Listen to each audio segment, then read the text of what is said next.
Welcome to the Back to School Challenge. My name is Ann Armstrong and I'm founder of My Gnome on the Roam. I've also been a teacher for the past 24 years in the public school system, and prior to that I worked for Head Start, for Children's Protective Services, and a lot of other education related things. I want to bring all of the things that I've learned to you in a way that will help you manage your year and to really kind of create a system or kind of like a filter for all of the decisions that you're going to have to make throughout the year. It's a lot more simple than sometimes it may seem. This year, more parents than ever are choosing homeschool, not only because of COVID, certainly that's a big part of it, but also because last year we got a real up close personal look at what our kids were and were not being exposed to in the classroom. I've been teaching for the past 24 years in the public school system, so I can say with assurance that public school does the best that they can do with the resources that they're given and the number of students that they have to manage. So obviously, if you're only in charge of one or two or three, or in my sister's case, 9, you can do it better than a teacher who's in charge of 25 or 30 kids who are not hers or his, with whom they may or may not have a lot of background information. You know everything about your kids. You know more than anybody else. And so that makes it much easier to create sort of a filter or a system that you can use. And so the way that our challenge will go is today we're going to talk about what is it that you want your kids to learn. Tomorrow we're going to discuss how your kids learn those things. And then the third day we'll talk about where and with whom you want to do your learning. So for today, again, our question or our focus is going to be on what do you want to learn? So in every school system, and certainly the public school system, there is a set of core values that tells what a student is expected to know and to be able to do within a certain time frame. I read fairly recently, and I have my master's and my educational specialist degrees in gifted education. So I'm not unread, right? I know I've done a lot of work in this area, and it was only a couple of years ago where I read that the original standards, school standards, were written by a small group of white men in the early 1900s. They were businessmen, and they built a curriculum around what it was that they thought that students should know and be able to do. And from that, other like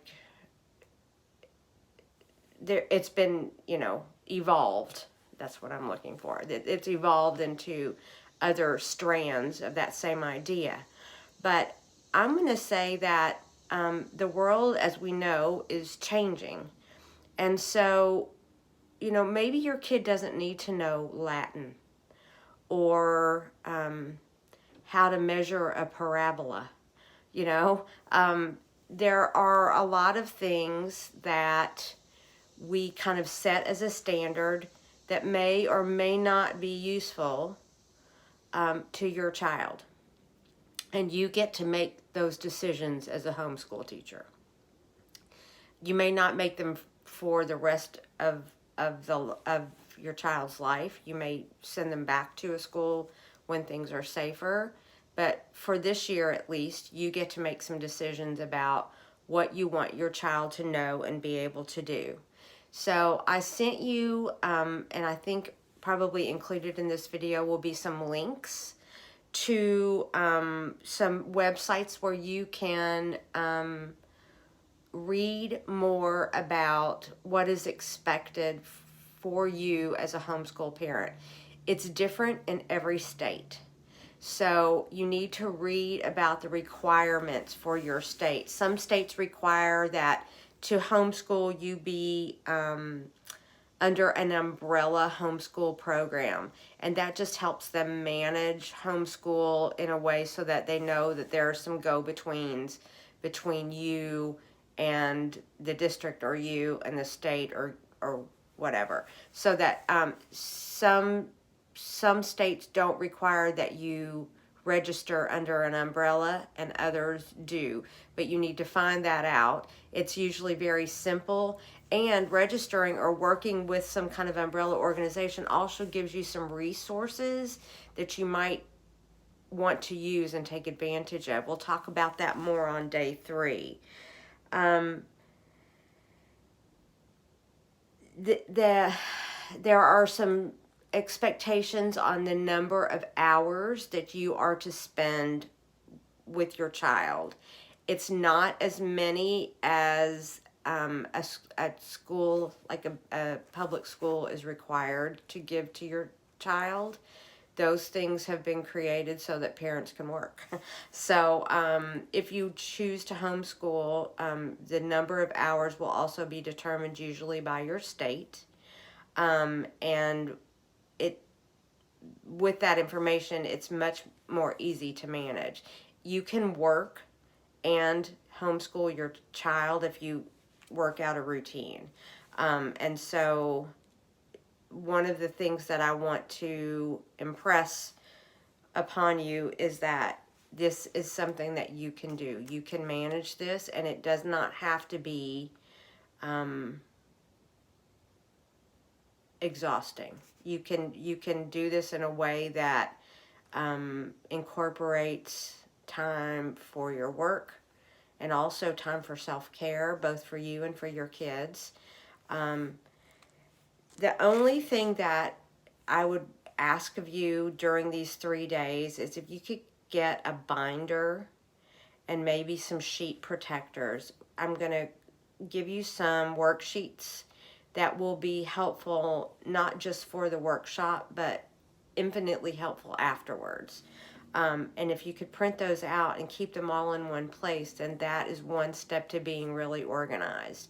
You can have one binder that has, your requirements, your grades, even things like meal planning and homework, and all of those things can be all in one place.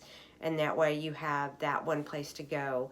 And if your kids are older, they may even use the notebook to guide some of the work that they do on their own. So as we're talking about what you want to learn today, I have a link where you can kind of go through and read the core standards for public school systems for your child's grade level. That's good information to read and look at.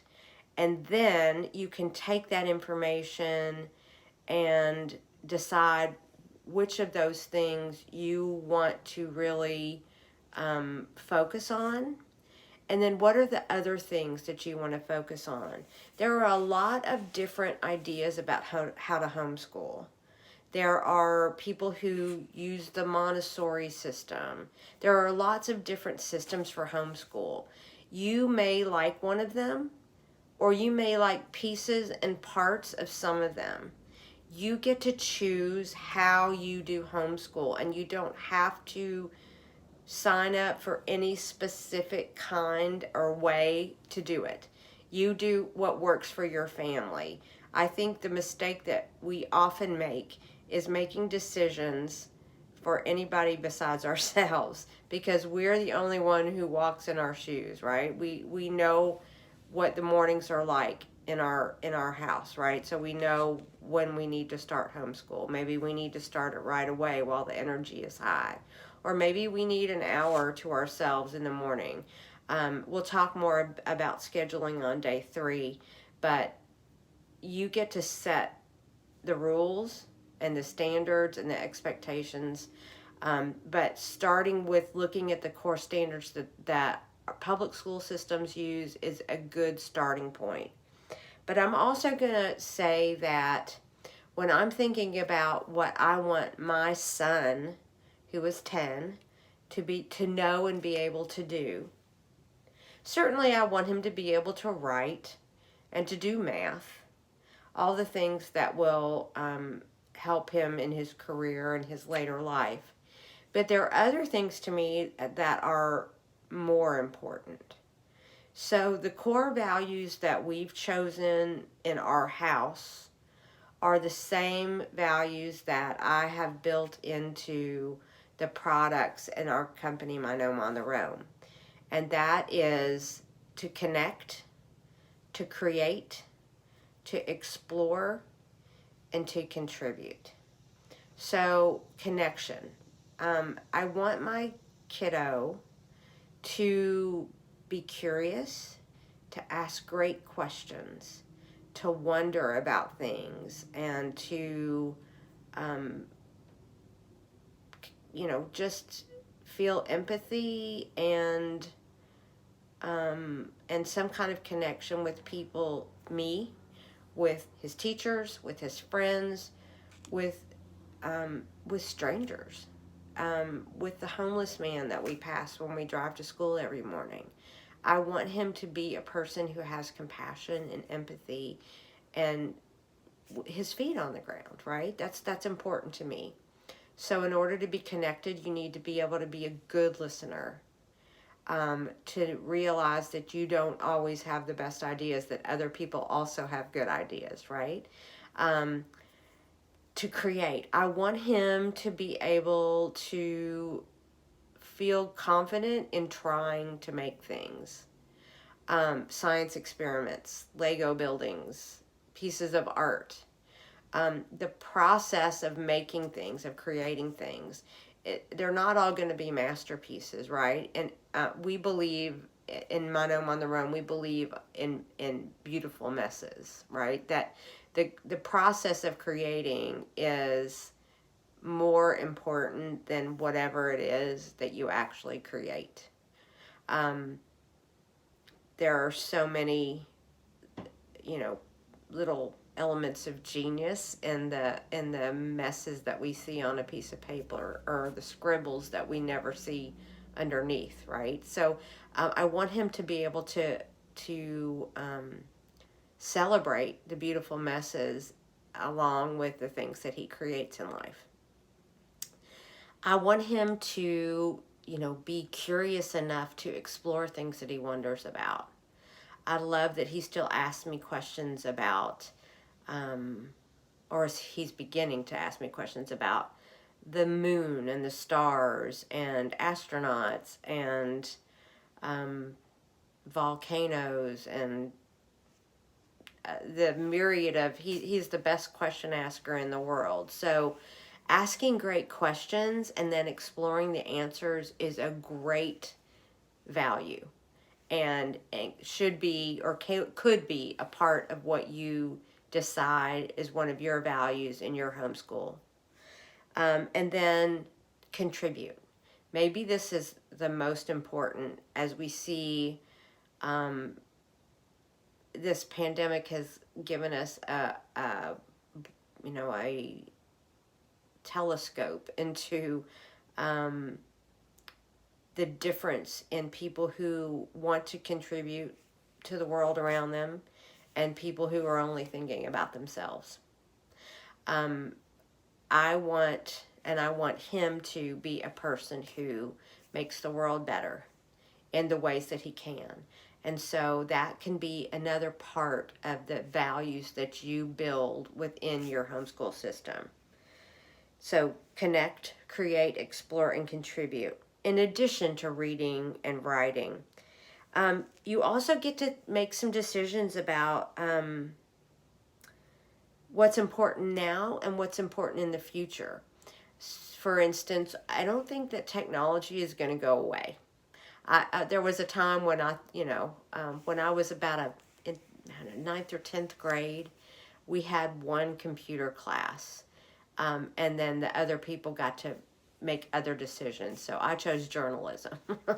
And some people went to computers, and they did, I think, zeros and ones. And like back in those days, I wasn't sure about computers, but I can say with assurance that technology is not going away. So I think that, things like keyboarding skills and learning how to build graphics or making, coding and all those kinds of things, there's a place for that if you want to incorporate that into your homeschool. There's opportunities that you have, again, as a parent, as managing a few kids or one kid or two kids, as opposed to 20 or 30, that gives you the equipment, the time, the space to, really build a curriculum that you want for your kids, and not have to worry about the 19 other kids in your classroom. I'm checking my notes to see what else it is that I want to say for today. So for today, your homework is to check your laws for your state and write that down in your worksheet. Check your number of hours, how you report grades, and then kind of maybe write down the length or save it into your computer, as you're going to need that.